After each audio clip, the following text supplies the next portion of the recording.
Secret friends, unite!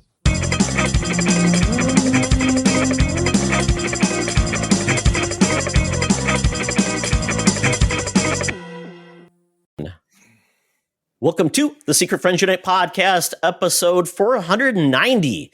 This is our guide to the geek side. And I am one of your hosts, Todd Oxtra. We are ready for some football, so get ready to be disappointed. Get ready for disappointment. Yes. Joined by Charlie Carden. Yes, Star Trek Day. It is September 8th, 2024. While we're recording this, the 58th anniversary in the United States, as I learned, not in Canada, where it aired 1 or 2 days earlier, of the original Star Trek. The episode was called The Man Trap. Not the first episode produced, but the first episode aired. Had to do with the crew taking on a salt-sucking vampire. Todd, you've seen the episode, I'm sure. Star Trek has too many days. They have like First Contact Day. They do this that day, that day. They have 2 days. Star Wars. They have 85 conferences, and they have like Star Trek Experience. They have that. Too many. Let's make it some fun. What is the one Star Trek day? This one. Okay, then we're not celebrating First Contact Day anymore. It's scrubbed. Okay, gotcha. Well, let's get you online with CBS and see how they feel about that. Todd Oxtra, the people versus Todd Oxtra versus CBS, Viacom, Paramount.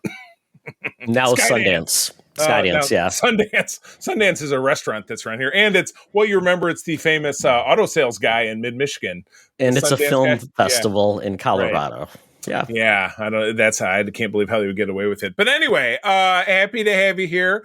We got a lot of fun stuff to talk about. We have I'll come right out and say it. We have a pre-recorded segment at the end, because we talked to our friend John about the wrap-up of our summer movie wager, but we did it earlier in the week. So you'll see Todd and I's clothing will change. So I'm preparing you so that it's not this great shock where you fall just right out of your chair or crash your car. Not that you should be watching a car while you're watching video while you're driving a car, but I'm just saying. And then the Geek Easy will be our Beetlejuice review. So instead of bring a bunch of new things, that's what we're going to do there. So it's a little bit different, but it's a lot of fun. So what's never different is when we give love and affection to the wonderful people on our Secret Friends Unite Patreon. That's right. We call the segment Paying the Bills. But over on our Secret Friends Unite super awesome Patreon squad, which you can find at patreon.com/Secret Friends Unite, you have access to shows with no advertising, early shows, additional content, and just a lot of love and goodwill from your guide to the geek side. And we have coming up on September the 18th, if you're listening to this when it comes out, but if you're listening to this in the future, this is an ongoing fun segment. We invite all of our Patreons to do a recording with Todd, Mark, and myself, where we riff a bit, play some games, and just generally have a good time. Currently, that's September 28th at 8 p.m. Central. No, September 18th. What did I say? 28th. Oh, well, don't show up then, because you will be disappointed. You'll be angry with me. So good catch. But anyway, some of those folks who will hopefully join us will be Chris 1H1D, who joined us last time. That was awesome. My friend Derek Trevelyan, the figure dude. Francie, who is my wife's awesome hairdresser here in Grand Rapids, Michigan. Mr. Xbox Expansion Pass, our friend Luke Lohr, and my awesome Uncle Tim Haran.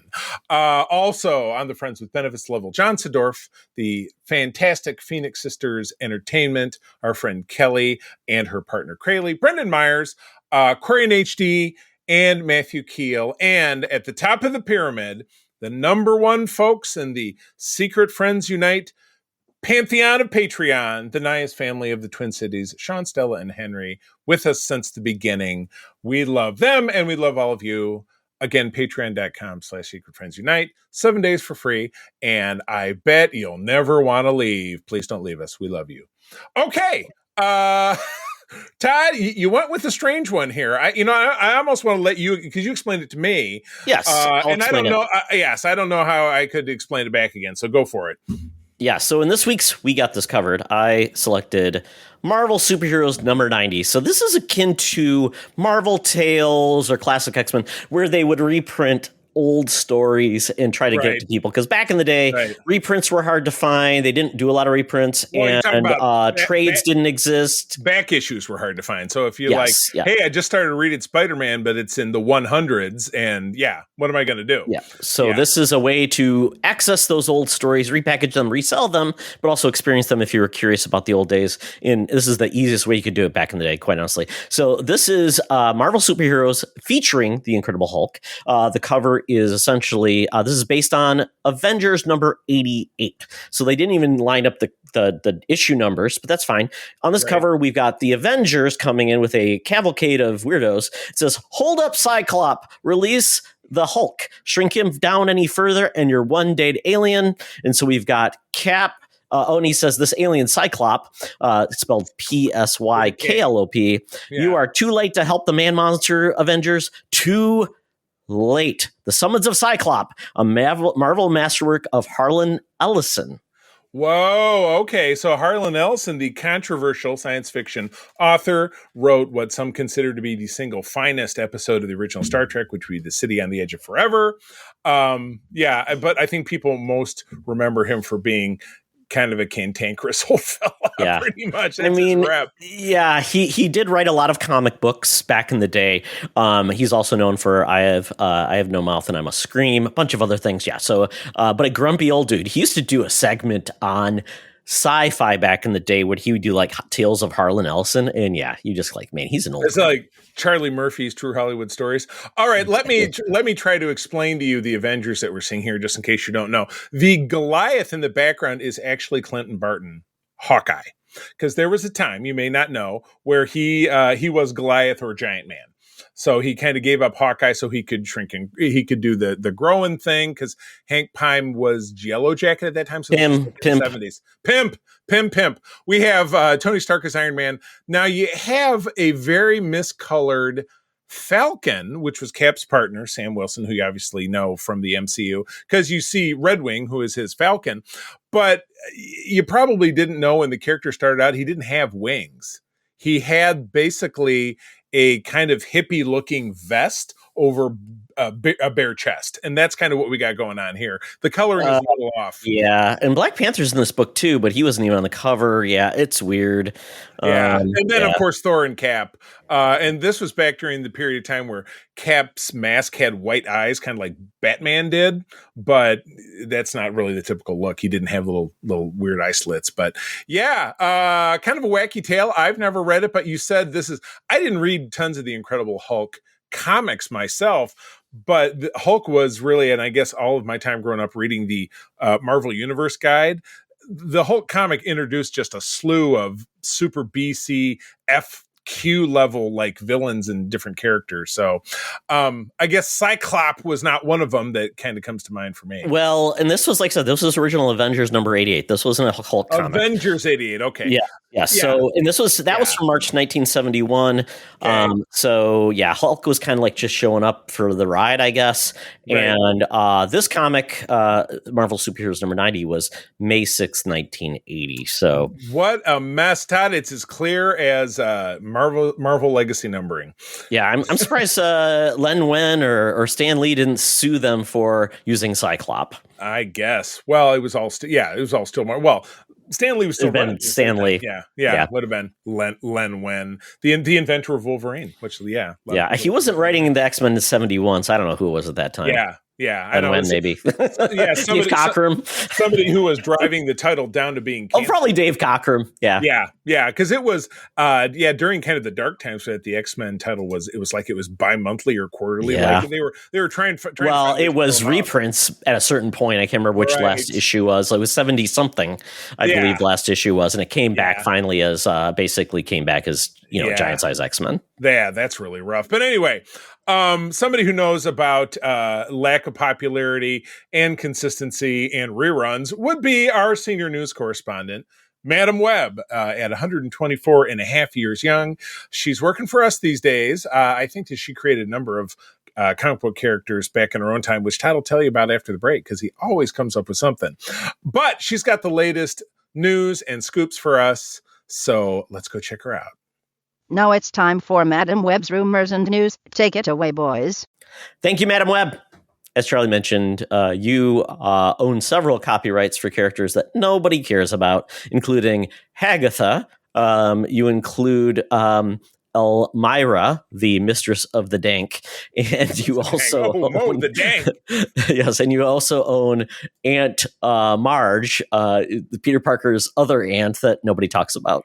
Oh, my personal favorite is Mange Man, who is actually translated in modern pop culture to the Daryl Dixon character, Mange Man. Mange Man. Old mangy. Oh, Old well. Mangy. Oh, my goodness. Thank you, Madam Web. Our first news story is, a character that has many lives, some ended with silver bullets, and that's the Wolfman. Wolfman. Wolfman is kind of another name. It's probably a realtor or a lawyer. Marv Wolfman, like I always like to say. Exactly, yeah. Leo Spiderman, my dentist. Yes, exactly. So we're getting a new Wolfman movie, kind of like the Dark Universe is coming back, because the director of The Invisible Man, which really enjoyed the last one, that was is directing. It's Elizabeth Moss, right? Starting that. Yeah. That director, Lee Winnell, is coming back to direct The Wolfman. This is by Blumhouse. It's going to essentially star Christopher Abbott, Julia Garner, Matilda Firth, Sam Yeager, Ben Pendergrass, and Benedict Hardy. People I don't even know who they are, except for that one girl you're going to tell me she's in Ozarks, and she says something. But I was also, her expression, cover your ears, I won't say the bad parts, I don't know, S about F. It's her famous expression. Yes, I think she's, yes. If I can break in here, Lee Winnell is an Australian. Hear about him, talked all the time, but he also is an actor and was in the Insidious films. He was one of the two dudes. There's two dudes in that film. There's the heavyset guy with the beard, and then there's the skinny guy. And unless I'm mixing things up, and double check me on socials, people, if I get this wrong, but I believe if he's not in that movie, what's the other one that's not Insidious, but it's with the Warrens? Remember it's yes. It might be in that one. He is in one of those two movies as a recurring character, so he's also in those movie series. I like. Yeah, I know one is about the Warrens. The other movie is a thing about something. So they're very popular. It's got Lynn Shay in it. Lynn Shay is in the other one that's about the Warrens. Yeah. Good to know. But yes. In this movie, San Francisco husband and father Blake, played by Ben Abbott, inherits a remote childhood home in rural Oregon after his father vanishes and is presumed dead.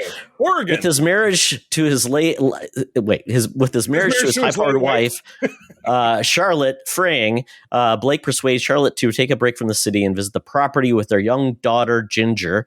However, when the family arrive, they're attacked by a mysterious creature and barricade themselves inside the home. As night stretches on, Blake begins to behave strangely, and Charlotte will be forced to decide whether her husband is more dangerous than the creature outside. This film arrives January 17th, 2025. Much like The Invisible Man was also a early year release. Right. And this looks like it's going to be very creepy. Once again, go to a cabin remotely. Nothing good happens. And as I said, the dead giveaway, because it was the same way with, what was it? The Strangers Part 1, the remake of The Strangers. Oregon. Sorry, our very good friend John lives in Oregon. No, excuse me, he lives in Washington State. Lives in Washington. Yeah, so he's close enough into Oregon. Yeah, it's he's just across the river from Portland. One of my cousins lives in Oregon. Another one just moved back from there. Lots of bad stuff happens in Washington and Oregon. We just watched The Ring last night because we started our spooky season movie watch. That's all in Seattle. It's just like, what's going on, Pacific Northwest? Well, the ironic part is, in Minnesota, cabin culture is like 90% of where people are at in the summer in Minnesota. Right. So why aren't there more of these movies made in Minnesota? Because cabins in Minnesota. Well, Charlie, I live in Michigan.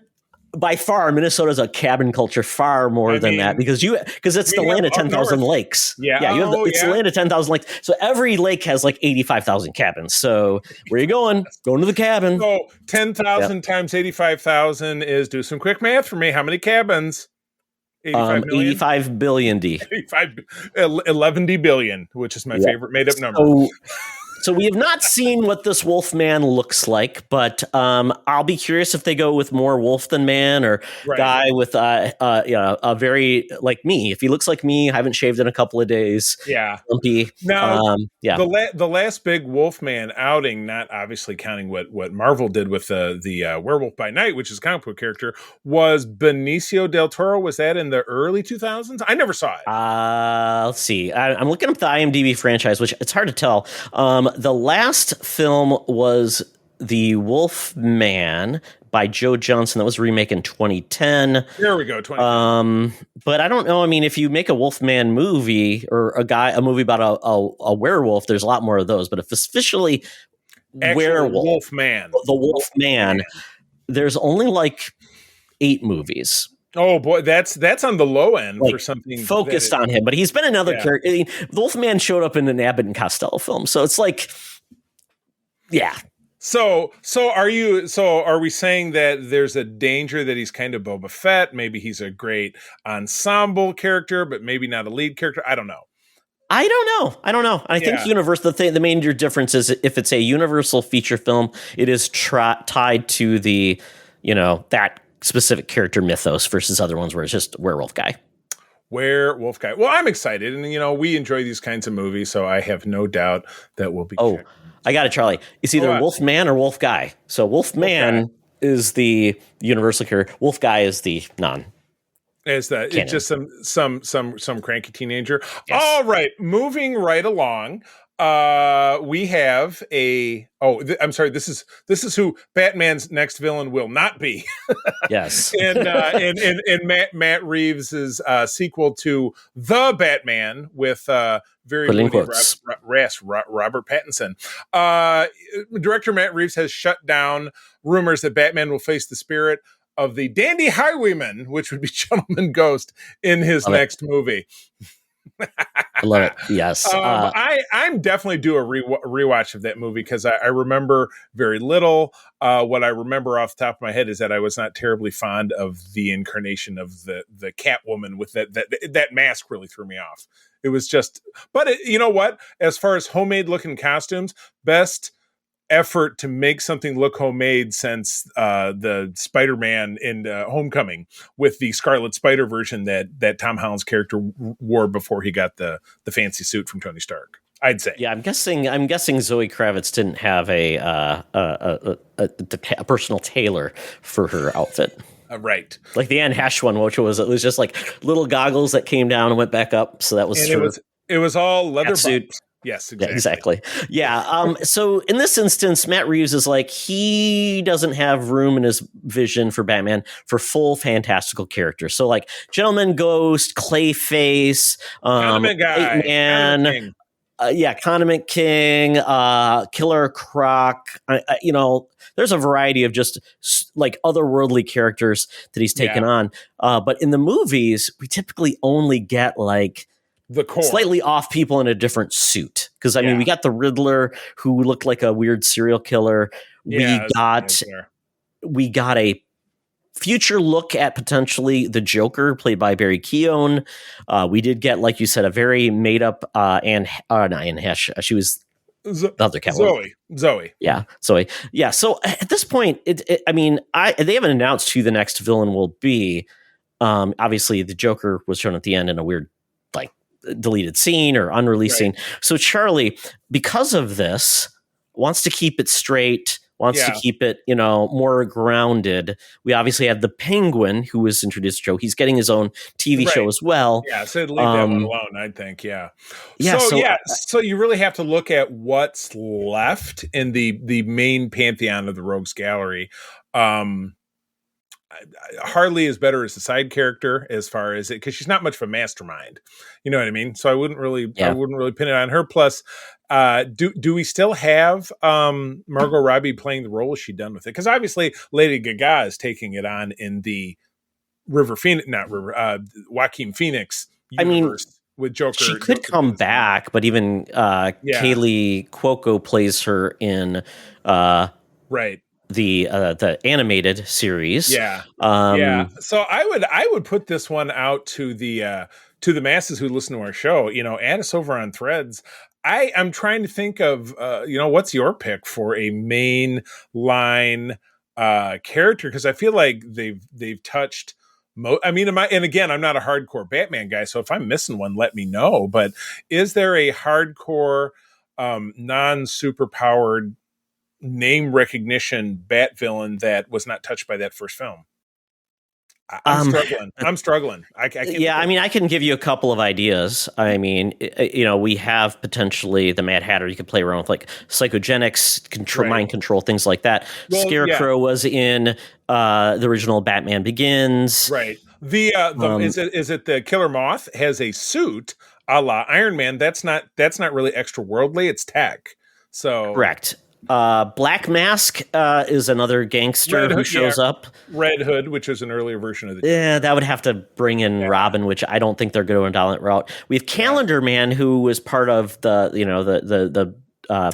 dark, but that's. I suppose that one seems. He's a serial killer that kills on holidays, so I mean, it's not like he has supernatural abilities. What about Hush? Hush is a good one. Hush, you'd have to because he was basically a friend of Bruce Wayne. Was a surgeon. Doctor, Tommy Elliott. You have Mr. Zsasz, who is essentially a weirdo serial killer with slashes his bodies. You have Hugo Strange, who is basically a psychiatrist at Arkham.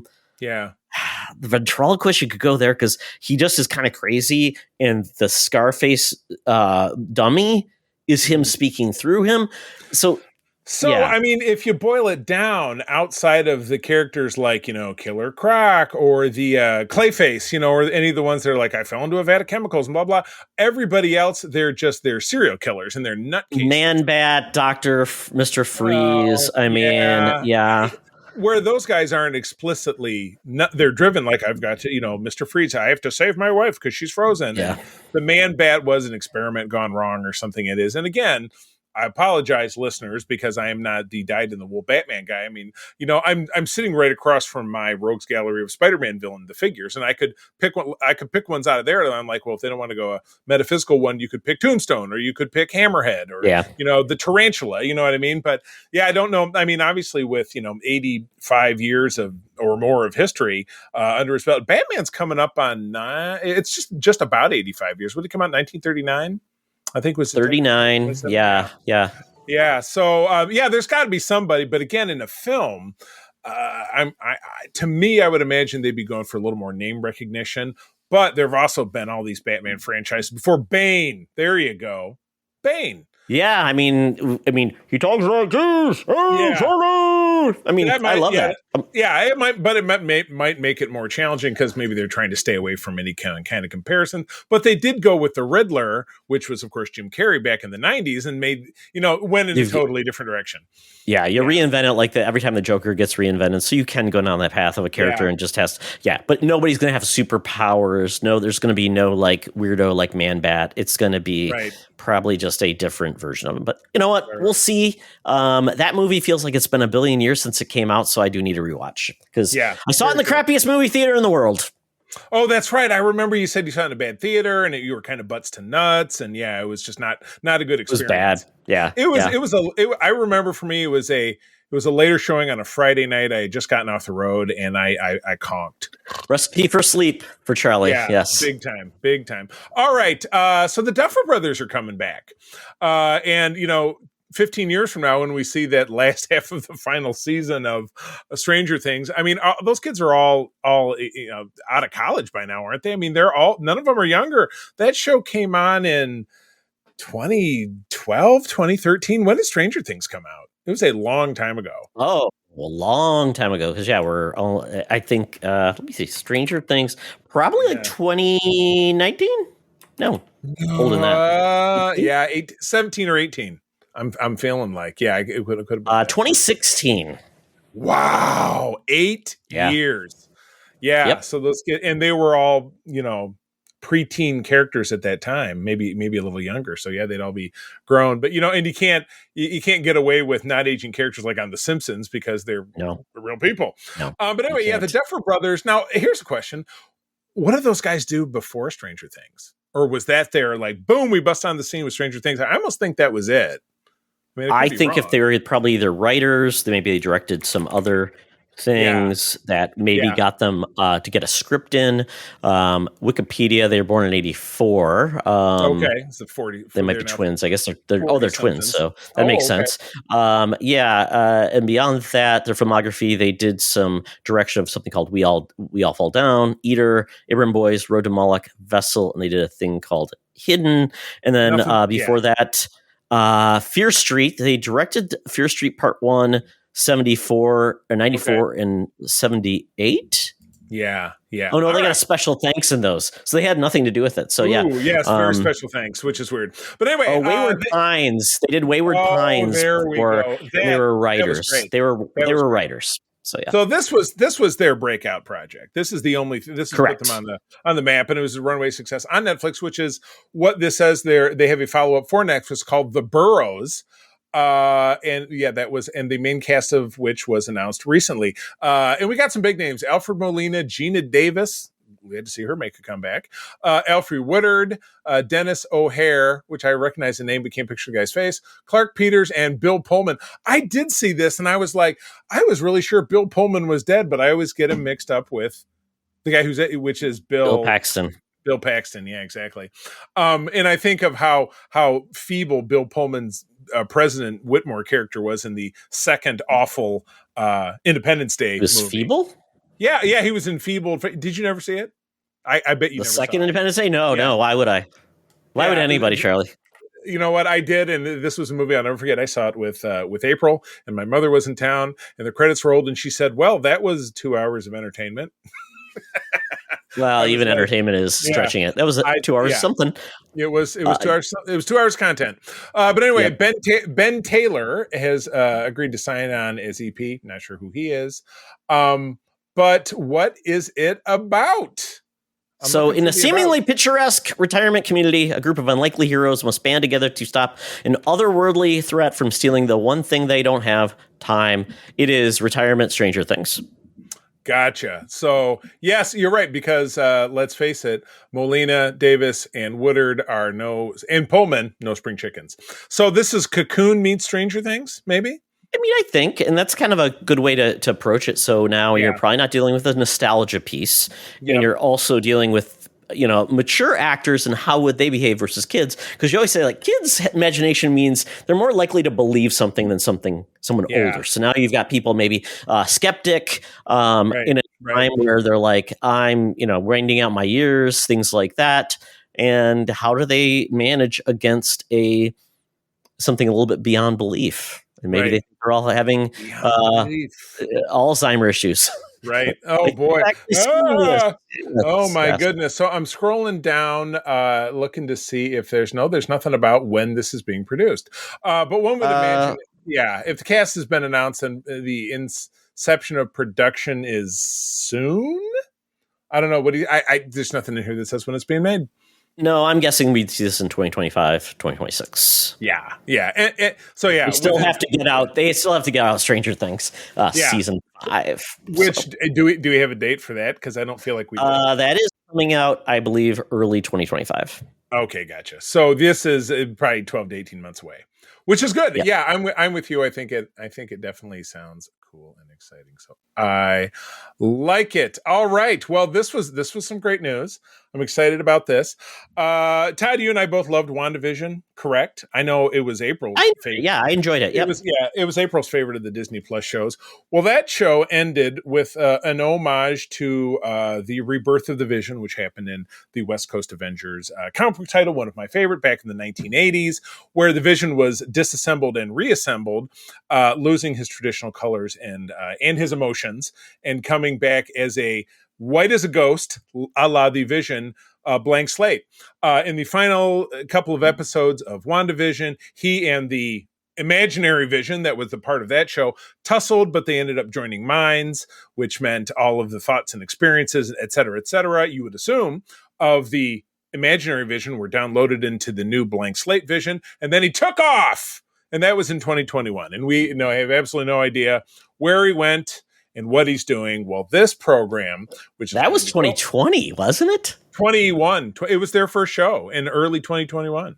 Yeah. But I thought that was in 2020 because that's when COVID happened.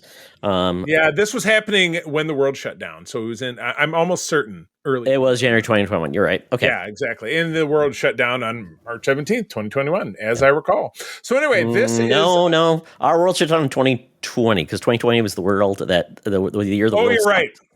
Okay, so this was closer to the tail end. Okay, I got my wires crossed. So anyway, the series has added its first star, which means that it is quite a bit of a way, and actually two, as we'll go on to say, it's quite a bit away from actually going behind counters. But we're getting a celebrity that I have met more than once. Actually performed a group wedding ceremony on the Star Trek cruise in 2023 that April and I were a part of. Todd Stashwick.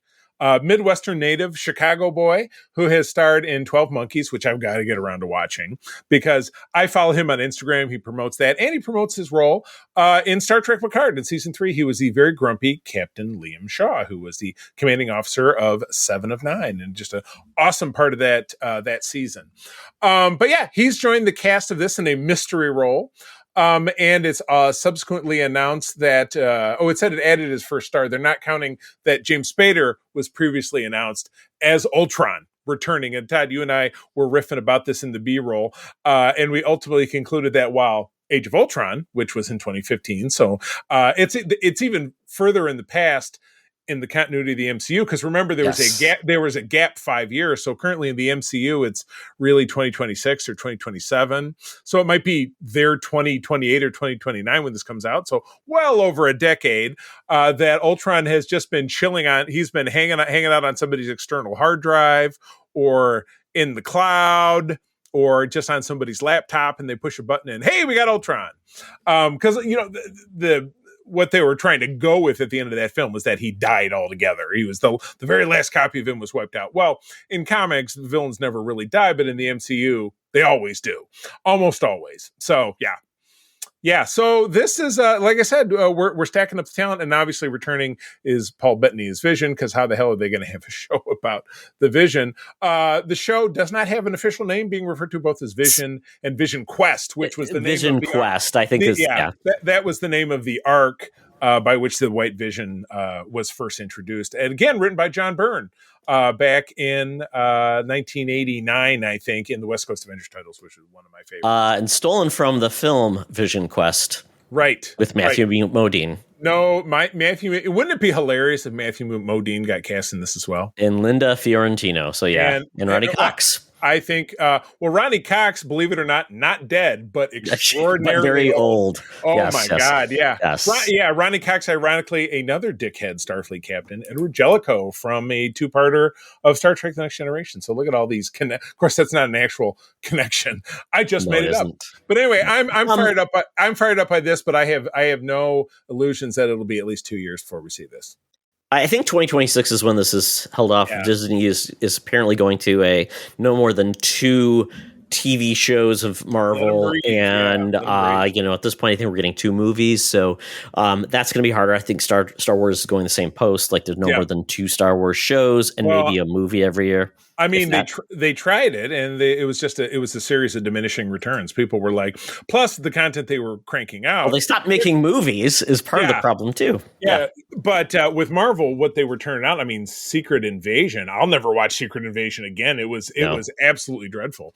And with the Star Wars, I'll probably never watch the Acolyte again. And again, we talked about that. And now I didn't include it in this, but I think I shared a post with you and John. All of the Acolyte merchandise has been yanked from Disney stores, so they're really trying to pretend it doesn't exist. So that's sad for people. For people who enjoy that show. I feel bad for you. What I don't feel bad for, as we said last time, is that not many people enjoyed that show, which is why it got canceled. Sorry. I know I'm on a Star Wars show. I'm not aware of that. No. And Disney, as we know, is going to be in a thing. But at this point, we are supposedly getting next after Agatha All Wrong, which is September. Did you say Agatha's All Wrong? All Wrong, yes. Agatha All Wrong. Eyes of Wakanda. We still don't have a date for Your Friendly Neighborhood Spider-Man, Daredevil Born Again, and then Ironheart. So this would be, like I said, if we get any of these other shows in 2024. Then we get Daredevil in 2025, Right. Ironheart 2025. So then Vision Quest 2026. Right. And then, who knows? Yeah. I'll look Marvel for Zombies, Wonder Man, What If Season 3, and then an untitled Nova series. So much there. I feel like What If Season 3 was at least in the canon. When you say 2 things a year, is that meaning 2? Maybe it could be more than that if you split out animated versus live action? Or I think it is. I think it becomes like MCU and then animated something. Right. So that gives them the chance to stretch it. And you know what? Good idea, because again, this rush to create has not resulted in a lot of great creativity. You know, we've ended up with some duffers. No offense to the Duffer Brothers, sorry, because you guys are great. Yeah. We need more X-Men 97 quality entertainment. And less Book of Boba Fett. Correct. Oh my gosh. Yes. All right. So yeah. But yeah, that's final thoughts. I'm sorry. Go ahead. Yeah, I think this will be a cool show. I just worry about the budget to make this happen. And I also worry that this will be not a lot happens for 6 episodes, and then the final big bad comes in. They have a big battle like WandaVision. I mean, at least that was interesting. Yeah. This one I worry about, and maybe, Charlie, they will revisit and do the Vision comic book with the Vision family. Oh, which would be great. I feel like that's kind of what WandaVision was like. But I think it's the same approach. Like, this White Vision is trying to figure out his sense of normality. Gotcha. And maybe. Well, you know maybe what? I'm wrong. Maybe he works in a coffee shop and it's like Friends. Who knows?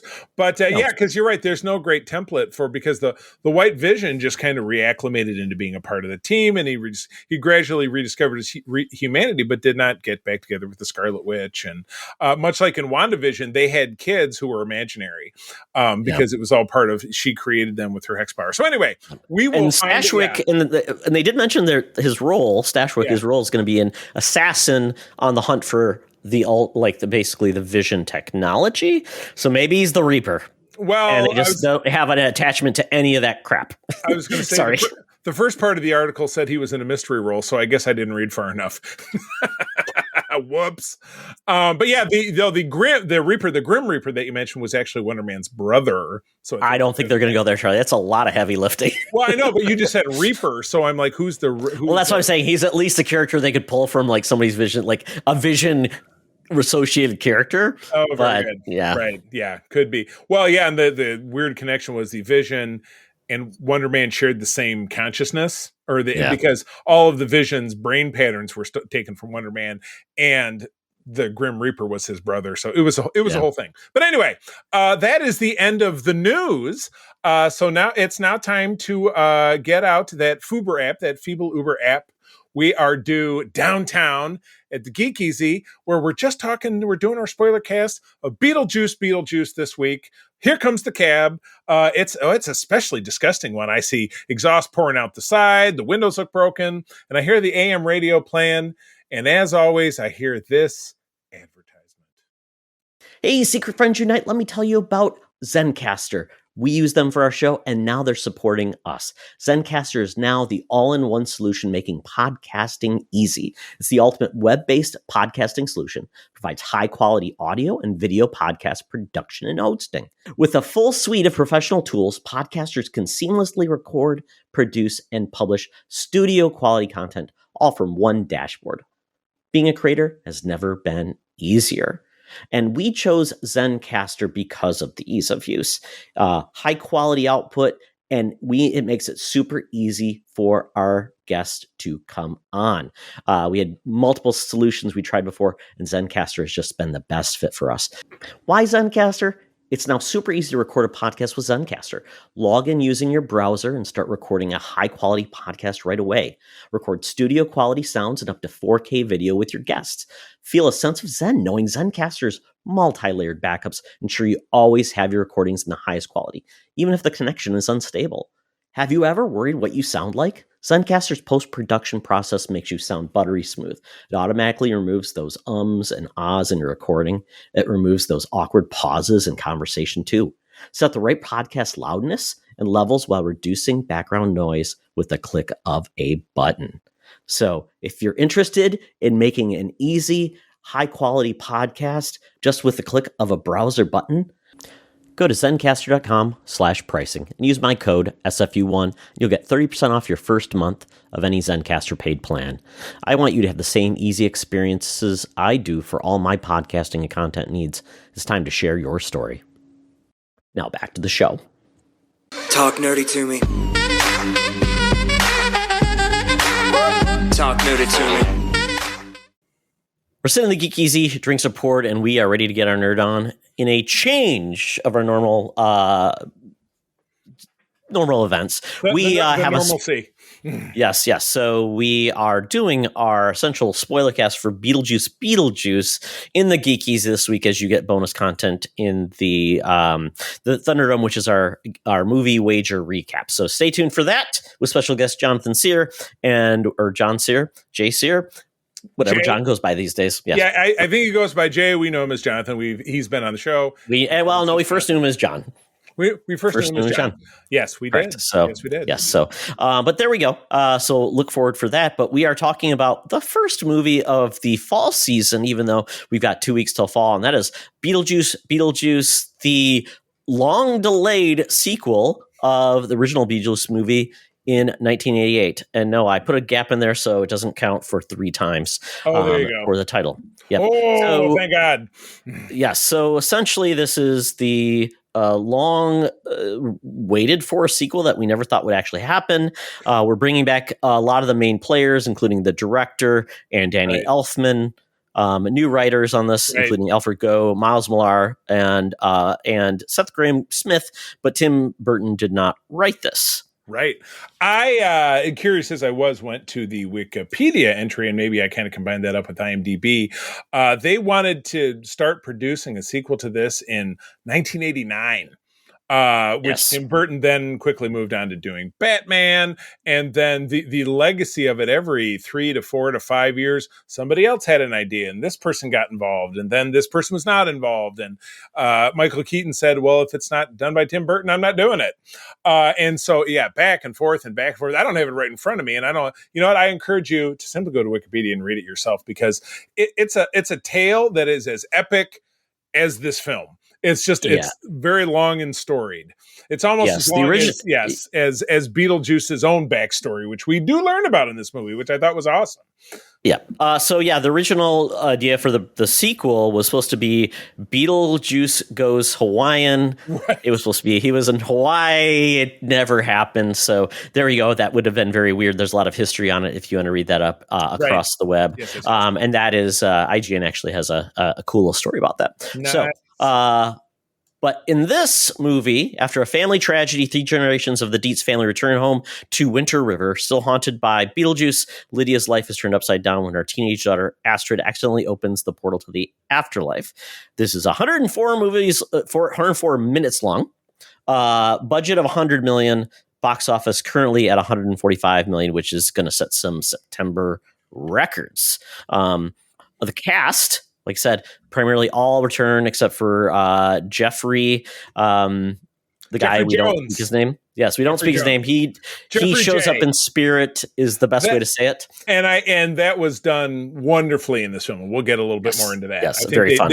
They really did a lot of fun with that. Yeah, exactly. Yeah. So the newest characters are Jenna Ortega, playing Astrid Dietz, Justin Theroux playing Rory, Willem Dafoe, Monica Bellucci, Arthur Conti, Nick Kellington, Santiago Cabrera, Bern Gorman, and Danny DeVito in a watch it or you'll miss it role. Well, it wasn't that short, but yes, it was very minor. It was a nice little cameo, which I really enjoyed it.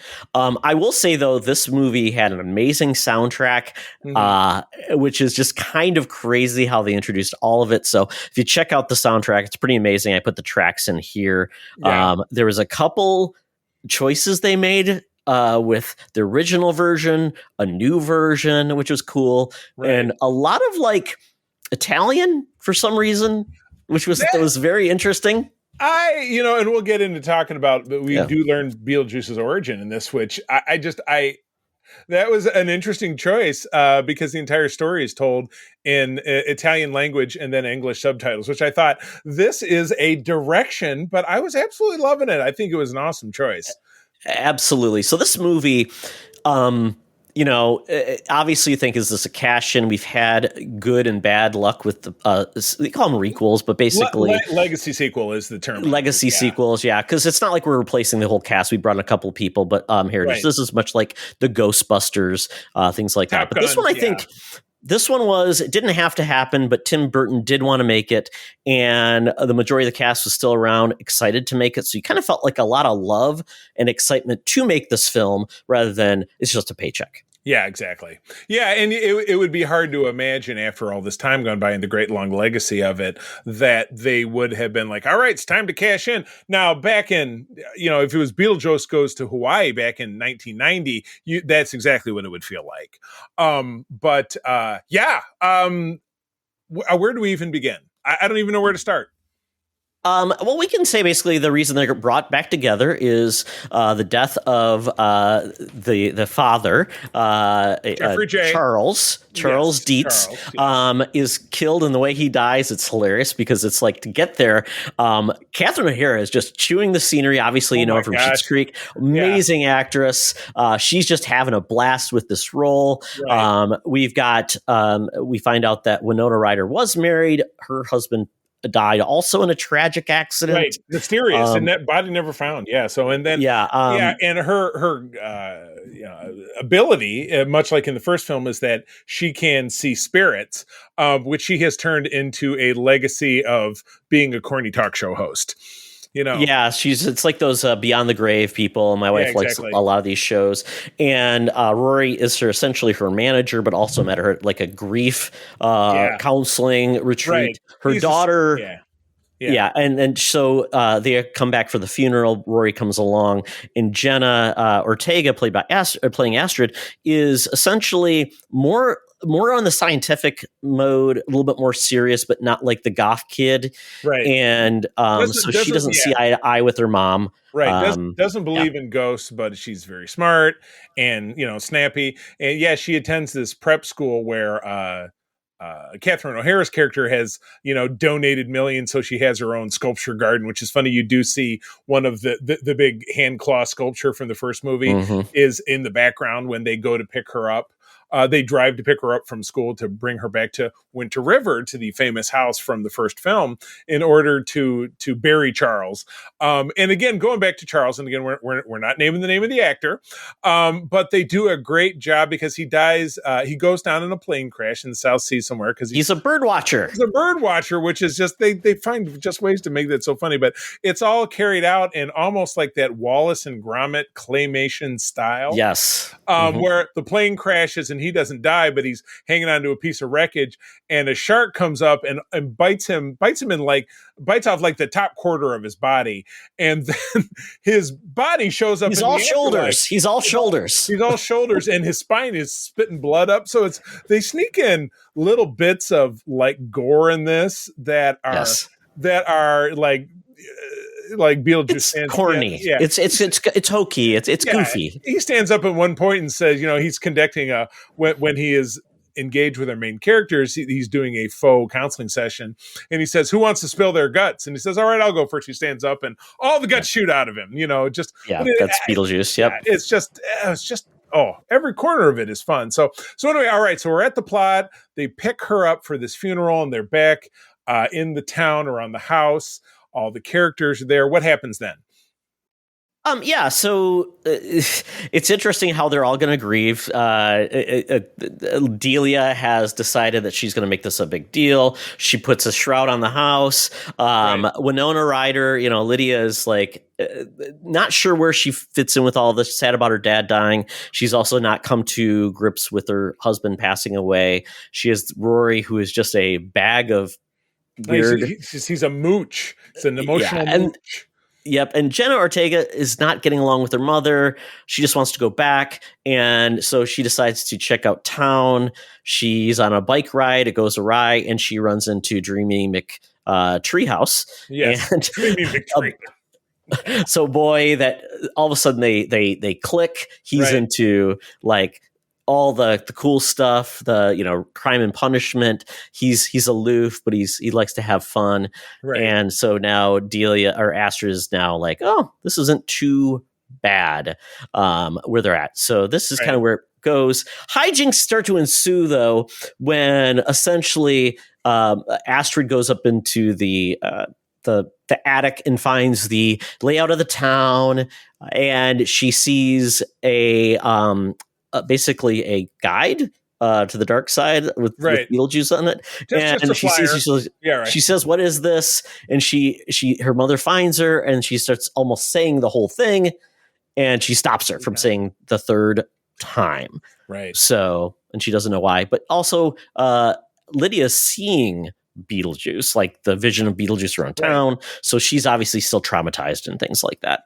And then they kind of split it off where we do get a secondary story, which is Beetlejuice. Beetlejuice is like, I couldn't figure out. So Beetlejuice is like running a business. I don't know. Like, is it tourism? Is what he does? Or it was a call. It was like a call center, customer service. Yeah. But all of his, he has minions in this, which are the shrunken head guys. Yeah, the shrunken head guys, which we saw in the waiting room of the first film. Bob, but they're all, and it's funny because they all get a call out in the credits. So it's like Bob, Tom, Bill, Jason, like it was just adorable. And none of them speak because their mouths are all so shut and they have the little shrunken head, but they have giant sized bodies. So it's but yeah, he's running a business, shoot away to the bowels, the Area 51, where you have a janitor who's a dead guy drinking bleach, who is Danny DeVito, knocks over a crate and a bunch of body parts fall out, and these body parts start to put themselves back together. It's electrocuted because of his, he's cleaning the floor, his thing electrocutes, and it brings this body back to life, played by Monica Bellucci, played Dolores. She puts her, basically staples herself back together, and we find out that she is a succubus. Yeah, she's a vampire. Soul sucker. Yeah, when she sucks the soul out of someone, they turn into basically a suitcase. They just kind of cripple up, which she does unfortunately later on to another character that was too many characters. Yeah, yes, it's pretty funny. They get kind of squished, which is very comedic. They look very adorable at that point. And then we find out that there is Afterworld Cops, and it is played by the main Wolf Jackson detective, played by Willem Dafoe. He's basically an actor. It's basically like Joe Don Baker. What's that Joe Don Baker movie series they always spoofed on MST3K? I'm struggling with it. It was Walking Tall. No, he had a series where it was like a one-word name. I know, somebody who's a listener, look it up for me, please. But he's basically playing a police detective, and he has a squad of people, and basically he's playing the role of a cop because he was an actor, and he's investigating why the janitor died, and so now they've got to find out this woman and track her down, and that leads to another side story, which you find out that's actually Beetlejuice's ex-wife, and then we get the origin of Beetlejuice, which is very fun. I absolutely loved it. So yeah, we found out that Beetlejuice back in Italy, I'm assuming during the time of the rat plague across Europe, was a grave robber, and through this he meets Dolores, and they immediately fall in love, and they have this big ceremony, whatever. But she is, she's the devil. She's a succubus. She poisons him with their first drink. But as he's dying, he happens to find an axe and obviously chops her up into bits, and they're both dead. But he goes on to the afterlife to become the character we know, where she ends up in trapped in a box. Yeah, several boxes. Bits and pieces in a box. I'm guessing Beetlejuice did that. I'm guessing he trapped her away, put her in boxes, and said, "Yeah, I'm done." But it was all done in Italian, which I thought was very funny, voiced over, very unique. Their ceremony was hilarious because it's like, oh yeah, we drank the blood, bit off heads of chickens, and had a sacrificial goat. Very, very, very, all the things everybody remembers from their wedding night, without a doubt. I cannot find the name of this Joe Don Baker character, so I'm gonna need somebody to help me out because it's driving me nuts. But I'll figure it out eventually. Joe. Yes, it was Joe. It was Joe. Yeah. So from there. Astrid is with Dreamy McDreamy. It's Halloween night, and they're going to hang out, but then they share a kiss. Then all of a sudden, when she opens her eyes from the kiss, they're levitating. He's a ghost, which April figured out long before. I did not figure that. April, but it was. But as April pointed out, the boy sitting in the because he was hanging out in the treehouse. When they walk inside, you see his parents, but you don't see their faces because we later then find out something else about this boy. Yes. Along the way, so Lydia goes up to the attic again, and Rory finds her and says, I know you're struggling along the way, because he actually proposed to her in front of everybody during the wake. Oh, yes. And yeah, it went wrong. So she's like not dealing with it well. So he finds her up in the attic. And when that happens, Rory says, we need to confront your demons. This guy is not real. So he essentially summons Beetlejuice. They go to the basically the marriage counselor with Beetlejuice. Right. And the guts. yeah. And Justin Theroux freaks out. He passes out. And at this point, Lydia's like, I got to get the F out of here. So they say, home, home, home, move back. Right. And then they basically get out of there. Rory, I don't think, still believes it. And she locks it up. So, yes. So anyway, back in the attic of the dead kid's room, he is talking to Astrid about, well, if you come to the afterlife with me, there's a ceremony that we can do where you can bring me back to life. And unfortunately, and they're opening the door, but back at the house. And it was, I believe this was the same actress, or at least it was the same character from the first film that was a relative of, I think, Alec Baldwin's character. It is explained that Alec Baldwin and Gina Davis's character were able to, through a loophole, move on. But this was the sister of one of their two characters who was trying to sell their house, and did sell their house after they died. She said, Winona Ryder's character, who's Lydia mentions in dialogue that Astrid is hanging out with this boy, and our realtor friend says, oh, that's the house I was never able to sell because it's a murder house. And he was like, what? Yeah, this kid killed his mother. He killed both of his parents. And she was like, oh, I guess I better go pick her up. And so then Lydia busts into the house, and just in time to obviously see that one parent the mom has like a egg beater sticking out of her eye, and the dad has a power saw in between his eyes.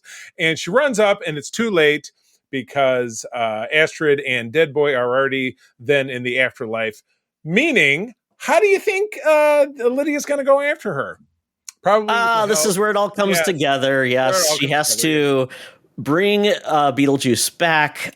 She agrees to marry him to save Astrid, and that's where hijinks ensue into the underworld. Right. They all go, and it gets fun because it's basically you get some comeuppance. There is basically a Astrid reunites with the mother, but then dues has to be paid with the wedding.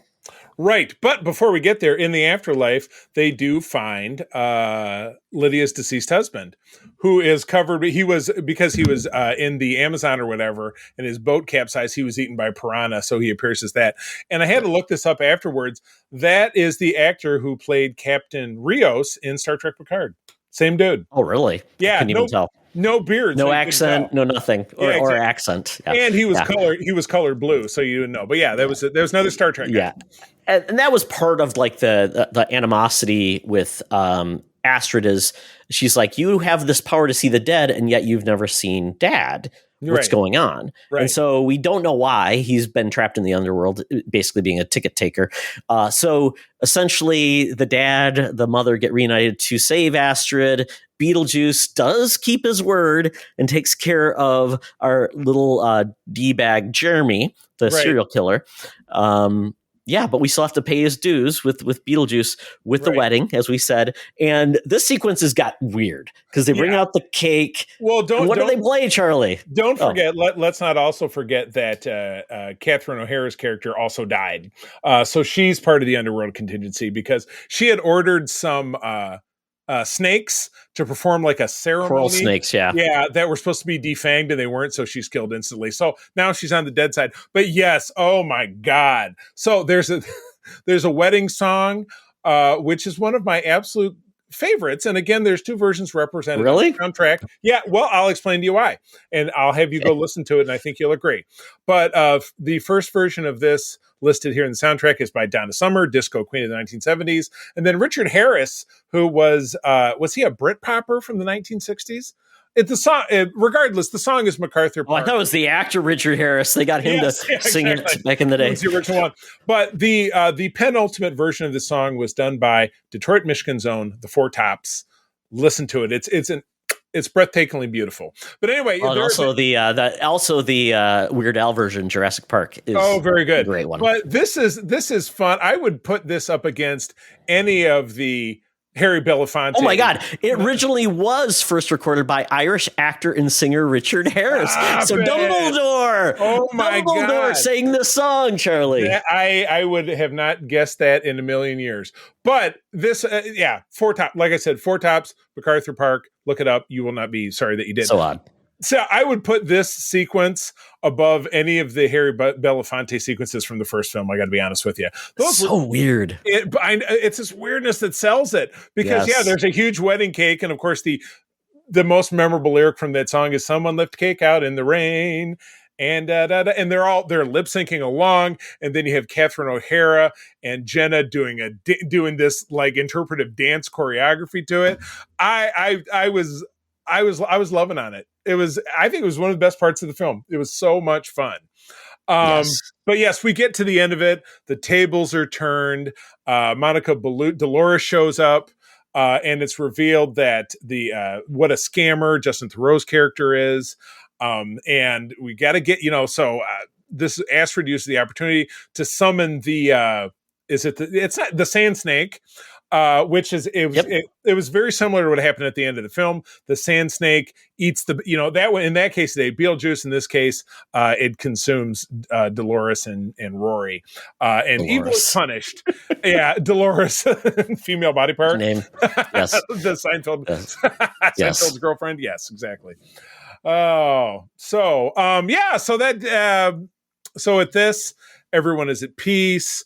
Mother and daughter who have been estranged kind of come back together. We have to say goodbye to Catherine O'Hara's character, but the marriage agreement gets pulled out.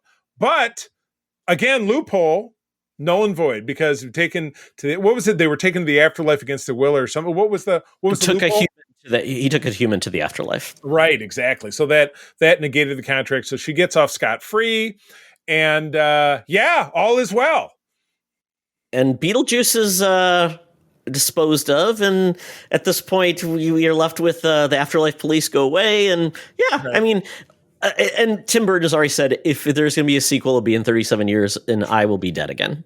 So he'll be in the afterlife. Oh, but again, this movie is proving to be enormously successful. Like you said, your box office estimate was in the neighborhood of 150K, which I think is pretty great for post-summer. K? MM, sorry. 150,000? 150,000 a minute. Big M. Big M. Big M. Not little M. Yes. Two little M's is million. Yep. MM. Yep. My gosh. So, final thoughts before we give it a rating. I just had a blast. Oh my God. I had a blast, but I do feel like the Dolores storyline was just kind of like, it felt like it was doing its own thing, like barely set up and barely involved in it. Yeah, she showed up on occasions. She didn't do much. That was definitely a plot device versus like it felt like part of the story that needed to happen, quite honestly. Well, I mean, they needed to trying to set things up from all angles. I was glad when they snuck in the dad, because I'm like, oh, well, what if he wasn't? Yeah, that was a fun part. Yeah. That was sneak in. And again, the part with the boy being the villain. And of course, Beetlejuice does get rid of him. That happens quite handily. He gets sent to hell because Beetlejuice does the Jabba the Hutt thing and pushes a button and he falls through the floor. Yeah, you're right. The Monica Bellucci. I mean, it's great to see Monica Bellucci because she's fantastic. I mean, it could have been a little bit longer, and they could have played a little bit around with that gimmick. But I mean, they could have still had the character in there, told her story, but didn't have to be like she didn't have to be a threat. But right. It is what it is. I enjoyed the movie. I had a blast. It was a little bit weirder because they had like the Soul Train, which I thought was okay. I didn't care for that part as much. That felt a little bit okay. It was a little tacked on. I loved Willem. We had a lot more characters in this. So Willem Dafoe's kind of Joe Don Baker, and I love that his police force was basically the CHP, California Highway Patrol. So it was SWAT. Yeah, wearing those outfits. So that was fun. So enjoyable. I think if we're gonna rate this out of 1 out of 10, Shrunken Heads. There you go. And our R.I.P. Bob, because he is killed by Dolores. But yes, out of 1 out of 10 Shrunken Heads, I'll swing with like an 8. I had a ton of fun, but yeah, you're right. The inclusion of the Dolores character was kind of like, meh. It wasn't really driving the bus, and what did it really accomplish at the end of the day? But it's discountable as far as a negative because the movie was so much fun. Yeah, I'll do 7 3/4 because Shrunken Head's not exactly a full size, so I'm gonna do that because I did enjoy it. I think, except for a little nitpick, I think it did it well. It could have been a disaster, and I thought it was fun. And I was going to say I would even boost it a little higher because, again, legacy sequels are such a mixed bag. It's more than likely it's going to be a waste. But I can think of 2, this and Top Gun Maverick, that I think have really delivered in the last 5 years. I would say, my opinion, unless I'm forgetting something. Alien, we liked Alien Romulus a lot, even though that was a little bit different interquel. Yeah, that was more of a continuation as opposed to if it was one with Ripley in it. I'm talking about one that it's like the original movie. This was 36 years between. Yeah, the requel. Bringing back new cast and doing things like that. Exactly. So, I think good time. Good stuff. Just what we needed. Something in time for spooky season. Thank God this didn't come out in June, because that seems wrong.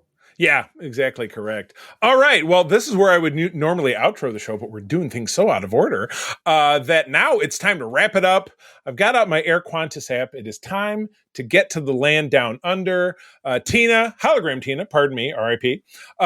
Maybe she's just Afterlife Tina. What do you think? She's up there with Beetlejuice and the mutants. She's a hologram. They're waiting for us to give you the dish on the end of Summer Movies 2024 and the famous Gijor-powered wager. Todd, I won't reveal the results, but it could be a surprise.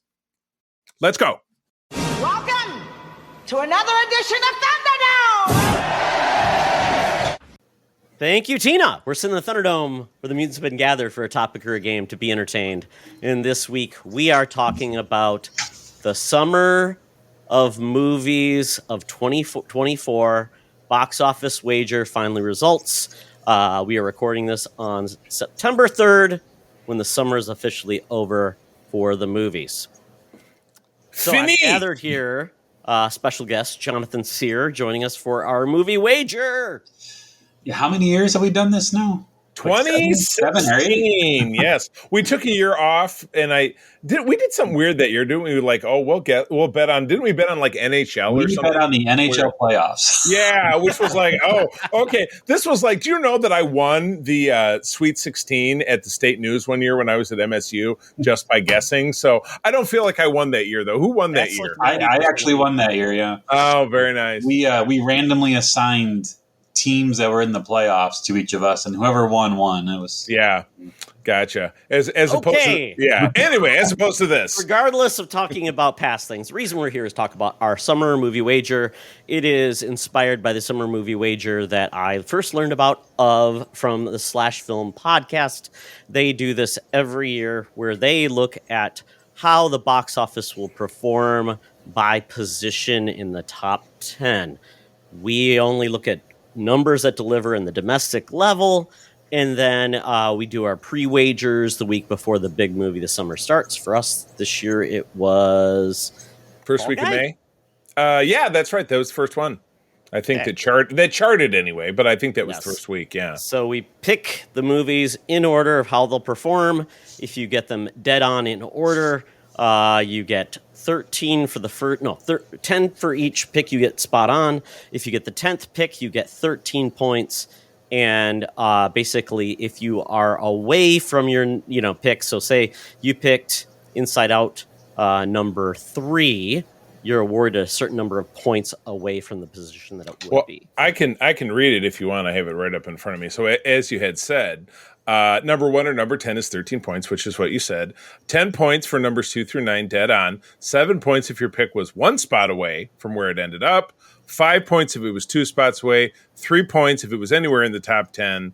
And you said scoring is tabulated based on single highest point value i.e., get number 10 right, you don't get 13 plus 3, you only get 13. So it's complicated but simple. It's accuracy. That's the number one thing. Getting the movie in the right spot is the points. We do award a dark horse 3 points for dark horse a movie. Yes, if you pick a movie that does perform in the top 10 that you didn't have in your top 10, you get 3 points for that as well. Woohoo! So, this was a long summer. It was a mixture of failures and wins. Overall, the way the box office started this year, there was concerns that essentially we thought that this was going to be one of the worst box offices of all time. No, that was All last Guys underperformed.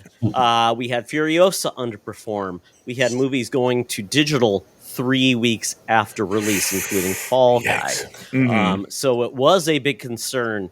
But the biggest savior of the box office this year was a little movie about a teenager's emotions, Inside Out 2. $650 million domestic has now finally achieved global box office to the number 9th spot. Wow. Even in this day and age, it's crazy with as much as things have changed, with streaming and everything, to think that something could still chart like that and compete with something even from 5 years ago, like Endgame, which is like, it's $1.5 billion or something. So it's wild. That's wild. Yeah, other surprises this summer were, I don't think Wolverine Deadpool were a surprise at all. Despicable Me was not a surprise. But John, what was the big, holy crap, nobody saw that coming movie? Well, the one that, has ruined my summer was It Ends With Us. Yeah. But, Twisters, I think, was probably the one that, forget about Ends With Us, because it did okay, but Twisters really performed. Right. I did not see that one coming. It was Glenn Powell's butt, which showed up more than once. Still in jeans, but definitely his butt. Well, the funny thing about that movie, apparently people overseas did not see that movie either. So despite it performing very well, it was dismal overseas. So that movie will probably not get a sequel because it essentially did less than $40 million overseas. Wow, I guess they do not have bad weather over in China, that's great news. I don't think twisters are a thing anywhere else. Only in the U.S. Yeah. We get tsunamis. If they change it to tsunami, Glenn Powell drove his truck in the middle of the ocean. Right. Make it Maybe relatable. Exactly. So you got to move it to Mexico or something so you can drive off the Baja coast. Exactly. This is the sad part. Well, I'll tell you, it's funny because it says movie ticket sales were down 29% until Bad Boys Ride or Die jump-started the box office comeback. So Bad random. Boys, Ride or Die. And that was one of the three that I didn't see because I saw the majority of these, if I saw on streaming, because I'm looking at our top 10 here. But yeah, Bad Boys I skipped. I was like, oh, maybe we should go see it. But I'm like, they're so old, it's sad because they're older than us. It was like seeing out there like pew pew pew, and I'm like, I just wasn't doing it for me. Wait, are you sure you didn't see it? That sounds about right. That sounds about right. Will Smith, Martin Lawrence joking about being too old for the shit. Yes, and they are. Something about probably getting some acid reflux, probably. Prostate exam, without a doubt, at over age 50. No. Exactly. And, if this box office had won one more week, it would have definitely changed everything because Alien Romulus would have probably overtaken, gotten into the top 10, and It Ends With Us would have probably overtaken another movie, which would have completely changed our box office, which is just crazy. August films coming in out of nowhere to really... It's real weird, to change the day, and we did have one movie that I think a lot of people didn't have a lot of faith in, A Quiet Place Day One, basically a prequel, did very well as well. Any other movies stick out to you that were like, wow, I can't believe they did that well? Man, yeah, the Bad Boys was the one for me that I'm like, oh, there's no chance. I think I might have had it a little lower than you guys. I did think it would perform, but I didn't put it in the top 5. Yeah, I don't know. Garfield, I guess. I thought because you look at Well, the original film was in '04 because I did some research yesterday. I was curious. The original film was in '04. It was live action, less Bill Murray voicing Garfield. There was a sequel in 2016, I think it was. We also Bill Murray back for that one. And I thought, well, that was, 8 years ago. Nobody's really going to care. Garfield was comic strip when we were kids, so 40 years ago. I didn't think there'd be any audience for it. So that surprises me. Garfield did. I would say a couple things. So I had Garfield in 10th. So it finishing 11th doesn't really hit me as a surprise. It Ends With Us is definitely never saw that coming. Yeah. I would say also Inside Out 2, just how much it made. Mm-hmm. That was a surprise. Big time. And then one that didn't place at all, but it was just kind of another spot or two down from Alien Romulus, was Longlegs. Oh, great flick. That flick. Actually, it didn't make the top 10 and it wasn't really ever threatening to sneak in there, but I think that was a pretty good performer that was unexpected. It reminds me, I don't know if it was last year or the year before, of Longlegs, so those summer horror films sneaking in there's a taste for it, without a usually doubt. One gets in there. Yeah. So that's what I'm counting on for, Meg 3gan 2.0 next summer. Yeah. I mean, M. Night Shyamalan movie didn't. Yeah. place. It was, it was terrible, but that doesn't really mean it's not going to place. Well, no, but he typically gets a win every once in a while, and it just surprises. So yeah, it's been a very weird summer. The three biggest, I would say, probably the top disappointing films were Furiosa. Ugh. Coming off a very impressive Fury Road, we thought that was going to do well with Anya Taylor-Joy, who's just like America's sweetheart. We had Horizon. An American Saga. They didn't even put out the second one. It was so dismal. No, there was no I thought there was going to be some counter programming where we get the old people in. Like last year, we had Oppenheimer, that wanted to see destruction and things like that. But apparently, there is no buzz even after all of the Yellowstone. Todd, I'm telling you, the enemy pickleball. I'm sorry, it keeps coming back to pickleball. That's there was what the no old people are pickleball doing. in any of these films either, Charlie. Right, exactly. If it would have been Kevin Costner getting off his horse and then walking out of that pickleball court, play some skinny singles or maybe do some dinking. So that's a problem. The old folks are too busy playing pickleball to go to the movie. That's what I'm saying. That's what my dad's doing four days a week. Yeah, I wasn't sure either, but so are you saying they needed to release it when it was cold weather out? So that had to be a winter movie if you really want to have that make it, because people don't play indoors as much. Courts in their basement, then they'll set courts up at the Vietnam. Well, here you go. Yeah. You need a spiritual successor to dodgeball.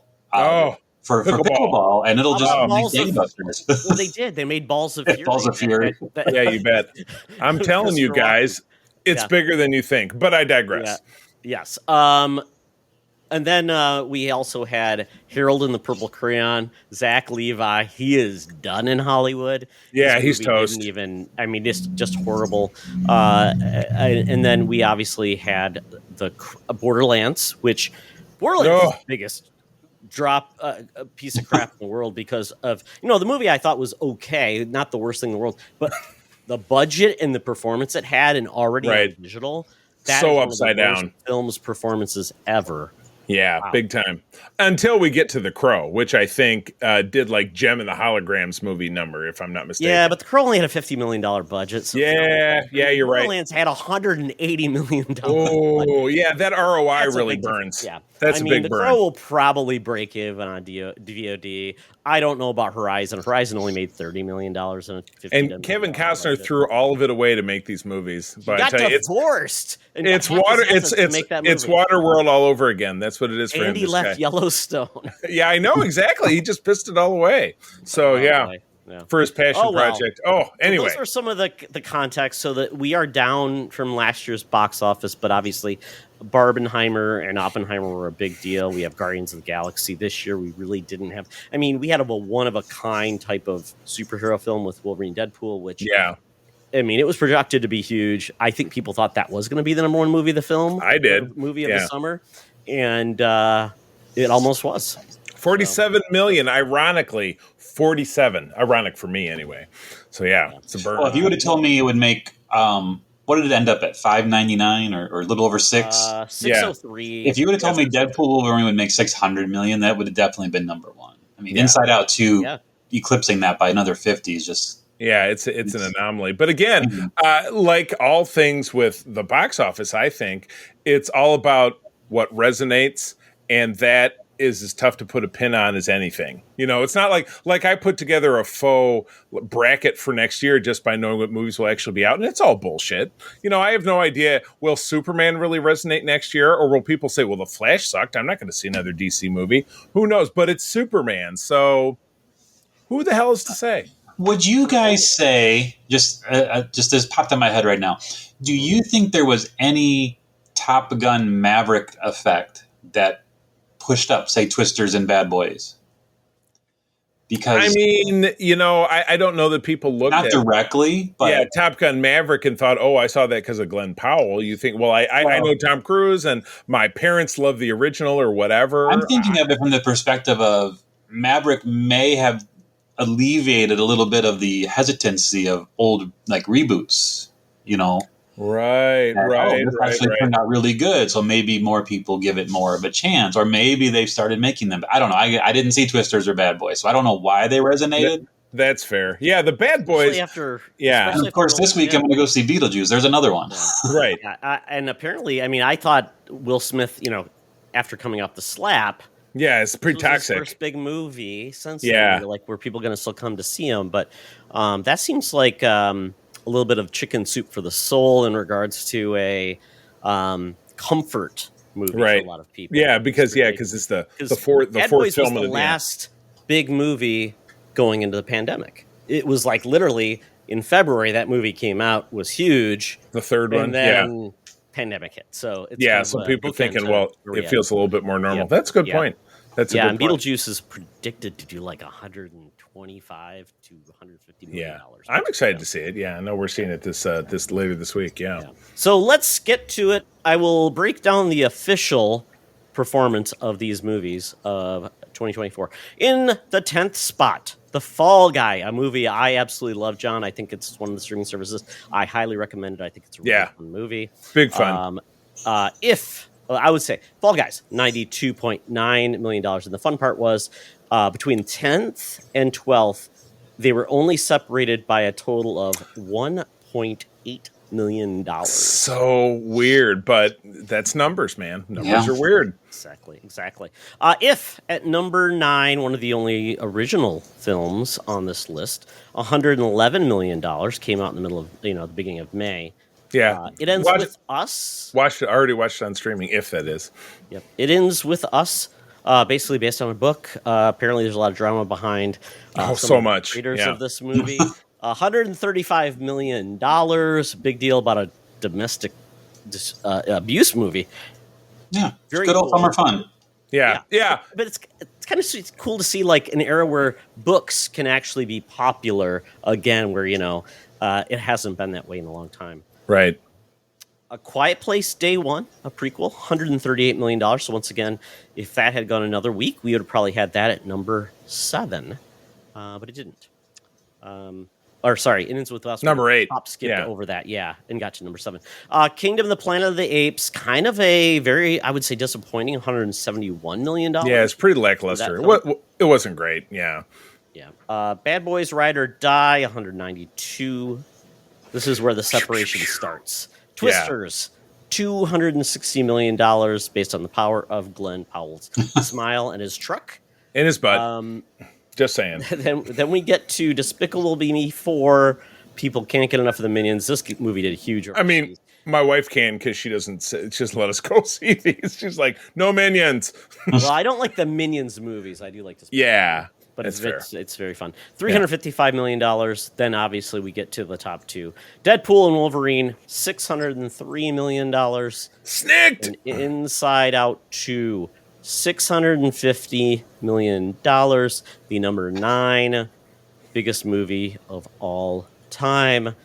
I assume dwarfing the original by probably close to $500 million.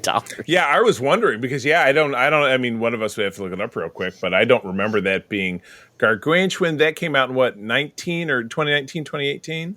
This is a while back. Or at least it feels like it was. There's only a way to find that number out. Oh, could it be the internet? Internet, eh?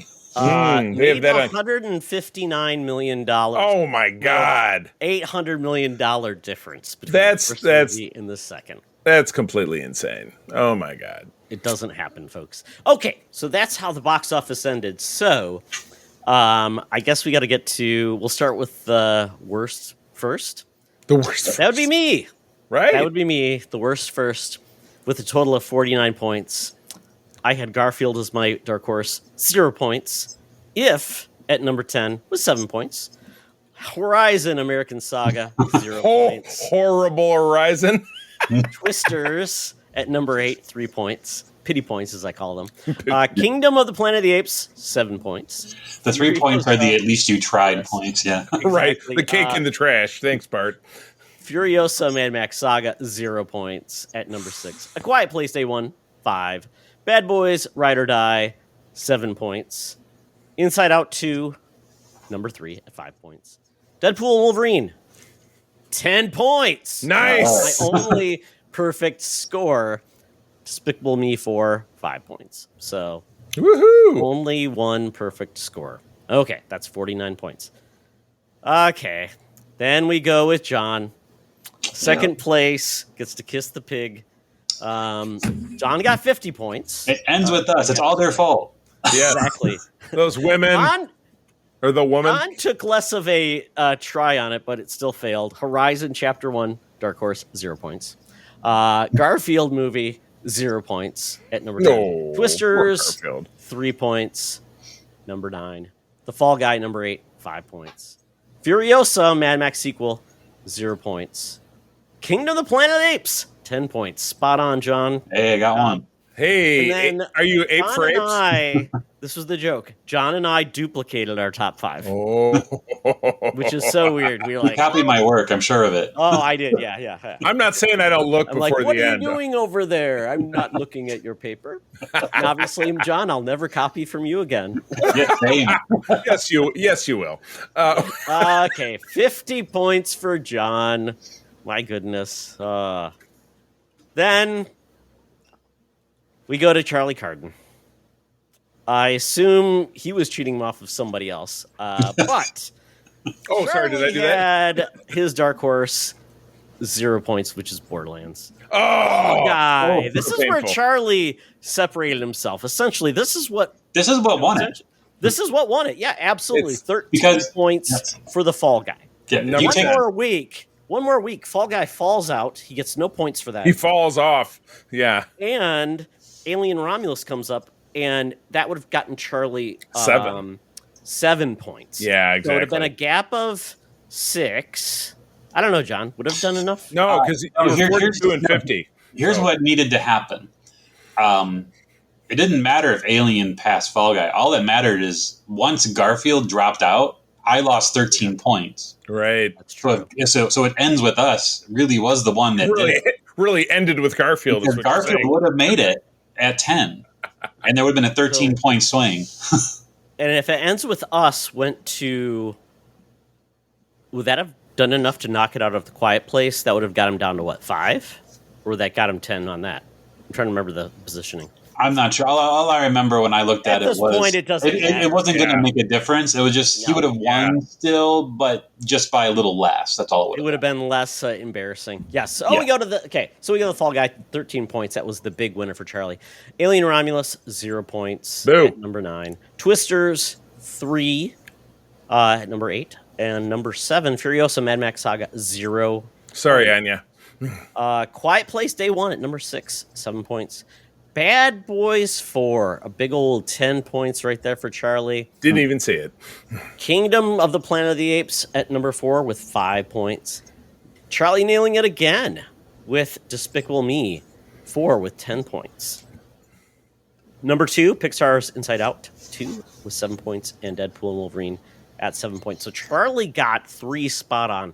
That is how you do it, folks. If you get that, you're feeling good. It's actually more fun when you get number 10, because there was one year I got number 10, which had me win. It's a mixture of really, really lucky but you feel really smart when you kind of fall into that 10th. Because 10th is harder to get than first, I think. Right. Absolutely. Well, right, yeah, because it's so random and so many different things can change it. Yeah. Because it's not like the top two are super close, because even look here, they're $47 million apart. Not to say that they couldn't be, but they just don't tend to be. So, yeah, but 10th, yeah, like you said, look at our bottom three were apart by less than $2 million. Yeah. Yeah. So John had 3 zeros. Charlie had 3 zeros. And I had 3 zeros. But the where you got them really mattered. But yeah, not having anything hit that, it's kind of sucky. I don't know the most misses we've ever had, but this has got to be one of them, right? This is at least Summers. Yeah. I mean, to me, last summer felt, because I blew it out so bad with Indiana Jones, because I voted with my heart, not my head. Last summer was the biggest disappointment to me personally. You might need to look back at 2021. That Yeah. might have been I don't remember, but that would be a good contender for nobody knowing what to do. Yeah, right. Yeah, because we were just coming out of actual lockdown, which happened the previous and this year. is funny. So, John, Yeah. you had 50 points this year. You had 41 last year.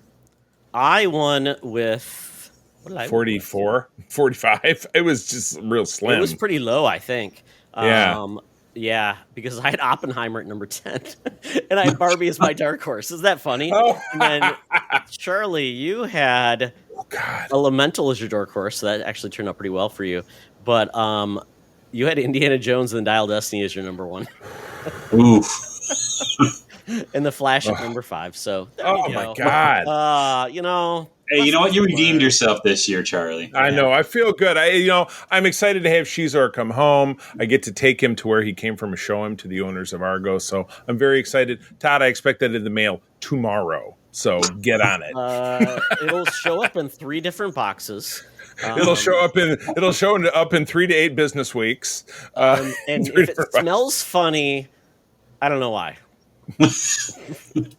I know I can't trust Postal Service. I understand. Yeah, that's exactly right. I always blame my postal service when I Pee on something. Yeah, I get it. A special Shizor. delivery happens. Yeah, special delivery Shizor and There's some poop. special I got it. pheromones in that box, Charlie. Don't God. pay any attention to It's it. my And my some scent. Stinkolator to it. Yeah, Stinkor. I applied that special finish. Oh, no. Next year we're gonna have next year is gonna be a little different because I don't think we have a consensus number 1. Because a lot of the movies that are going to be coming out are going to be a lot of superhero films. And unfortunately, there are going to be a lot of second attempts, some resurrection by Marvel to see if it works. Right. It will be very, very interesting. And I'll give you a rundown of what I at least put together. Films being Superman, Fantastic Four, Elio, which is a Pixar film, Thunderbolts, *, Jurassic World 4 with Scarlett Johansson, Insidious 6, M3 GAN 2.0, Mission Impossible 8. Let's remember that the last one did really shitty. And the Naked Gun movie, which I thought, you know what? It could be a runaway comedy. But that's 9. And I didn't even have anything for a 10 and for a dark horse. I just threw those in there willy-nilly. So who the hell knows? We're still a year away. Seems very sus. That seems very much a... Yeah. Hey? Yeah. There's nothing to them. So we will find out. And a lot of these, because it's funny, I copied and pasted, is untitled Disney film, untitled Warner Brothers film, untitled Warner Brothers event film, untitled Sony/Marvel live action. It's just, who knows? Stuff with dates, but you just don't know what any of it means. Are there any more book adaptations from the author who did It Ends With Us that we can throw in? Todd, you'll like this untitled Matt Stone and Trey Parker musical. There you go. What? Book of Mormon. Are we getting the Book of Mormon on? I hope so. That could be your number 1. amazing. Oh, The Bad Guys too. It's just got like stuff you haven't even heard of. Animal Friends. Basketball the musical. Yeah, exactly. So we'll see what turns up, but I'm curious. But this has been they're great. making a sequel to Happy Gilmore apparently. But will it just be a part of the Netflix deal? I mean, It'll probably just go to Netflix. Yeah, oh well. Adam Sandler is banished. But anyway, I'm excited. I accept your surrender. Thank you. I'm very excited. We're gonna have a recount. There will be official vote judges coming to my house. They may steal Caesar. I don't know. I don't know. We'll see. Yes, I will refrain from all the January 6th jokes because it's just not funny. Yes. So that is our show, folks. Actually, we changed it, Charlie. The winner's getting Trump NFT cards. No, I pass. I don't want Iron Man Trump. No, thank you. I'll send you a JPEG and consider it even. No, I pass. I decline. Yes, so that is it for our show, folks. Thank you for joining us. We'll see you again in another week. And before we go, Charlie, say bye. Bye-bye. Keep on trucking. Say, where will people find you? Oh, God. Well, I didn't know if this was the end of the show or the other part was the end of the show. We're doing a little mixology this week. But, Todd, where do people find you? Oh, they find me at Threads, at Secret Friends U, at Toxtra, at Discord. Yeah, that's where they find me. Okay. And similarly, I'm on Instagram and Threads at the C3, TheCeeThree. Also play around on Discord. Best Discord in the whole wide world is the Secret Friends Unite Discord. Don't look it up. And April, my wife and I run the United Trekkers of Michigan, just a fun place to talk about Star Trek. Don't even have to be from Michigan, but we had to call it something. John, you are a ghost. You don't do social media, so forget about that. So anyway, folks, thanks for joining us. I'm going to tell you as always, that sharing is caring. Keep on trucking. Be the hero, not the villain. In a truck. Because I'm the unknown stuntman, and that makes Eastwood look so fine. This podcast is part of the Secret Friends Unite podcasting network, available on Apple Podcasts, Spotify, and podcast services around the galaxy, as well as video on our YouTube channel. You can support Secret Friends Unite by becoming a Patreon member, get bonus programs and more over at patreon.com/secretfriendsunite. Join our Discord community for even more discussions on all things geek. For all the latest updates on Secret Friends Unite, make sure to follow us on Threads at secret.friends.unite and visit secretfriendsunite.com. Find our merchandise at TeePublic and Redbubble. Thanks for listening, and may the Force live long and prosper.